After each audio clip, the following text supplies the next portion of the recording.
Okay, I have a couple questions for you. Have you ever thought, why do I always have to ask? Why can't he just notice what needs to be done? Or why am I the only one that's thinking ahead? If you resonate with any of those thoughts, this video is really gonna help you. My name is Catherine Solomon. I am a licensed counselor and a virtual coach, and I love helping couples to navigate their relationship, to communicate better, have better connection, overall just like have a really healthy foundation in their relationship. So before I jump into today's video, please like this and subscribe so that you can stay up to date on all of the videos that are coming out. All right, all those questions and potential thoughts that you might be having, a lot of the times they're not even just about one specific subject, like the dishes, for example. It could be about why doesn't he grab you a snack if he's getting himself one? Or about getting the coats out for the whole family, not just himself. I actually really want to talk in depth with this subject because somebody sent me something that they're struggling with in their marriage, and I want to talk about it. I'm actually going to read the screenshot to you so that you know exactly what they said. She said that I wish you would pay more attention to what needs to be done around the house and just do it without being asked what I need help with. I also wish he was more thoughtful. Like if he's getting something for himself, get one for me too. And then on the flip side, I want to work on being more patient and accepting that he can't read my mind. Okay, I love this message. First of all, the self-awareness is incredible. I love that the wife is acknowledging, okay, there's things about my husband that I really want to improve and to be different, but also I've got things that I know I need to work on too. Both sides matter. I also want to normalize how this dynamic happens in so many marriages. Now, if we take a step back, yes, the topic matters. I want to highlight that it is a lot more than just chores.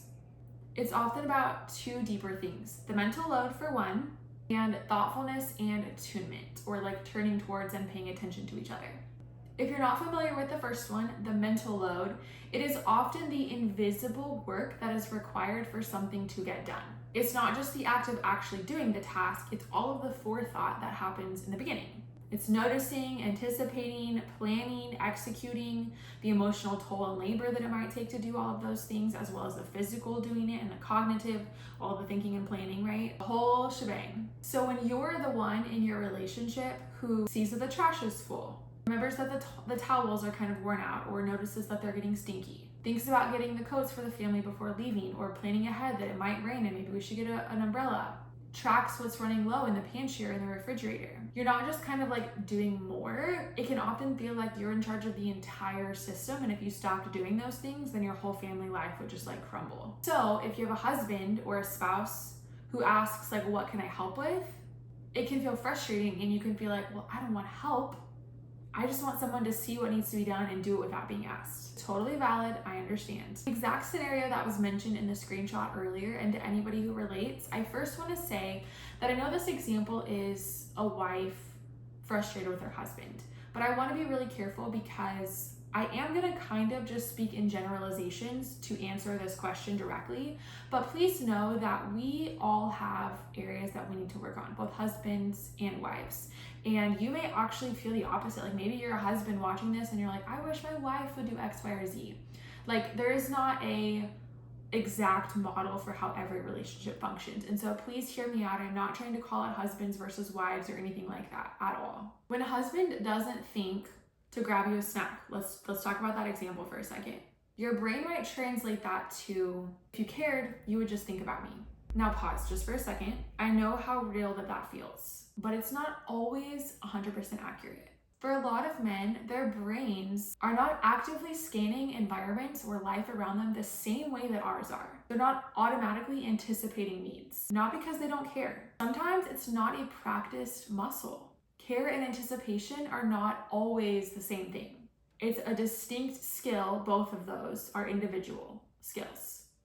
Here's an example of a cycle that I want to talk to you about that couples often find themselves in. Let's say she feels unseen and resentful. He feels confused and then criticized. She thinks, I shouldn't have to ask. He thinks, just tell me what you want. And now they're stuck in this loop that goes on and on and on, and it doesn't feel like things are getting solved. Now, there are two sides to solving this. Well, okay, there's a lot more than two, but I just want to start with two for today. First is reducing the management gap. Instead of helping, Try assigning and taking over full ownership of something. Not, can you help with the laundry, but you take care of the towels. You are in charge of that. When they're worn out, can you please replace them?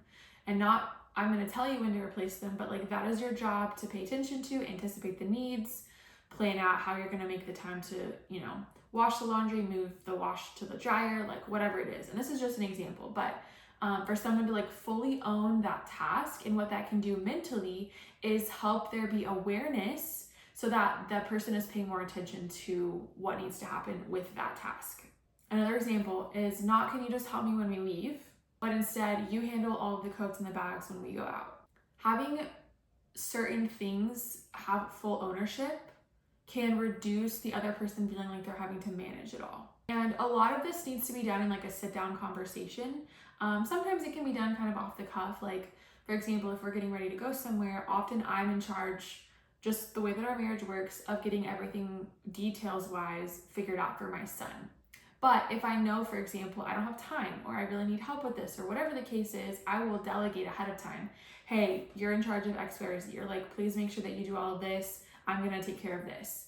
And he does those things, right? If we needed to change it up, where I was like, hey, I really am tired of always having to be the one to make sure that the diaper bag is packed and ready to go. I'm tired of being the one that packs up his food before we go, or whatever the things are. I need you just to like own it and take care of it and do it all. And also potentially suffer the consequences. If we get in the car and none of those things are taken care of, then either we're gonna be late because you're gonna have to go back inside and do it, or he won't have it, and then you're gonna have to figure out what to do on the spot when he's upset, right? So like, we would have to sit down and really talk about it if there was something that was wrong and we needed to adjust the ownership or the managing of whatever the case was. The second thing that would really help with this situation is to build the thoughtfulness habit intentionally. And here's what I mean by that. You can literally create a shared rule between you guys in your marriage that says, if I'm doing this for myself, I'm gonna ask or check on you with that same thing. Or like, if I'm gonna get one for me, I'm gonna see if you want one. It can really be that simple.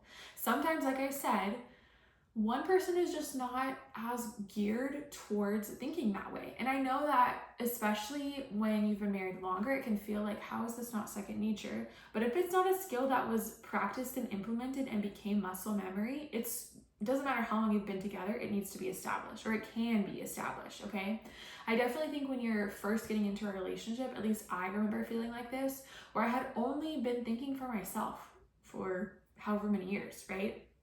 And then I got into this relationship and I was like, oh my gosh, like I have to think for 2 people. And then when you have a kid, you have to think for 3 people. Or you have a dog, that's 4 like people, objects. Like it's different, right? So I understand if you're newer in your relationship, it's challenging to tweak your brain, to learn and train to think for more than just you.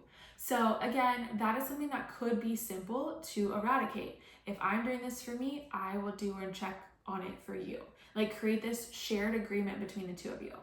Thoughtfulness can really be trained and practiced on both ends. So again, some examples for you. If I'm gonna stop and grab some ice cream on the way home, I'm gonna ask if you want some. Or if I have to run to the store really quick because I know that I'm out of a protein bar that I'm gonna need for tomorrow, I'm gonna check, hey, do you need anything at the store? Or if I have to go to the bank for some reason, I'm gonna let you know and for some reason see if you need something from the bank. Or hey, I'm gonna swing by Starbucks and get coffee, I'm exhausted, do you want something? Here's an example of something I always do. I wash my son and my laundry separate because my husband has a very specific way that he likes his laundry to be done. He prefers to be in charge of it himself. But anytime I throw a load of laundry in, I always ask, hey, do you need me to throw anything in with these clothes? Because what if he has a specific shirt that needs to be washed? What if he has a stain that he wants taken care of quickly? Like, you just never know. So it's so quickly and easy just to ask for 5 seconds, hey, is there anything you need thrown in? Yes or no. Most of the time it's no, but it's just that kind thoughtfulness gesture that includes him in what I'm doing. Okay, let's talk about the last sentence of the original kind of like prompt or question that was sent in. So that I want to work on being more patient and okay with the fact that he can't read my mind. First of all, so mature, literally love it. Because while it is totally valid for wanting him to notice things more, It's also unrealistic to expect mind reading. The goal isn't why are you naturally just like me or why don't you think like me? The goal is how do we create and build systems that work for both of us? A lot of times, a wife is not upset that you didn't bring a snack back for her. Although to be fair, if my husband brought ice cream back or a cookie and he didn't bring one for me, I would not be happy. That's just besides the point though. A lot of times women feel invisible from all of the daily tasks that they have to do. And so if their spouse neglects to include them or to be thoughtful and ask them X, Y, or Z, it can just feel like one more way that we are invisible. Also, men are not trying to be selfish most of the time. I truly believe that. They don't always just realize what the other person is carrying that they are not having to deal with. Kind of like out of sight, out of mind. Like that is so real for both people, honestly. I like to see this as a skills gap, not a gap of or a lack of love for each other. And it really goes both ways because men carry different mental loads than women. We all carry a mental load. But again, this is a really good thing because that means there is a skill that can be built. And what that does is help create emotional closeness because I know even if logically we say it's not about a lack of love, it can still feel like that over time because why isn't X, Y, or Z the way that it is? I don't feel loved in the way that I want to be. So let me give you some more practical next steps outside of this video. If you need help fleshing out the mental load from start to finish, understanding it more, figuring out how that plays into your relationship, I encourage you to sign up for the Couples Communication Roadmap online course. There's an entire module, an entire section in the workbook designed to this very topic. And all of the module in general is discussing healthy communication and conflict resolution skills, which as you know, goes hand in hand because the mental load creates conflict or can create distance that needs to be fleshed out in a healthy way. And if you're someone that's like, I just really need help practicing seeing for two versus just for one, then you'll really benefit from the 30-day couples connection challenge that I have. Because building new habits means that every single day you're kind of chipping away at that connection that you're trying to build or at that mental shift that you're trying to create where you're seeing for two versus one. This challenge really bridges the gap from where you're at now, maybe relying on her to tell you things, to just seeing it on your own. You will get super simple activities to complete every single day, which again, it bridges the gap because I'm still telling you what to do, but then you have to be creative and take that next step and figure out how to implement it into your life. And then by the end, you'll have had 30 days that will compound to teach your brain more naturally every single day to be looking for something related to both of you, not just you.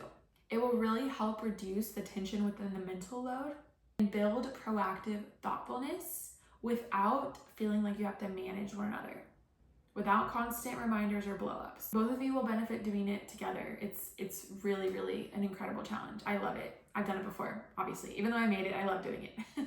Links to both of those, the online course and the challenge, are in the description below for you. There's also other videos that I talk about different pieces to what we talked about today that I will make sure and link as next steps for you as well. I hope that you really take what we talked about and start implementing these into your marriage, even if it's just the simple rule of like, if I'm gonna ask for me or if I'm gonna do for me, I'm gonna ask and do for you. It's really, really gonna make a difference. Thanks again so much for watching and for being here. Please like this video and subscribe, and I will see you next time.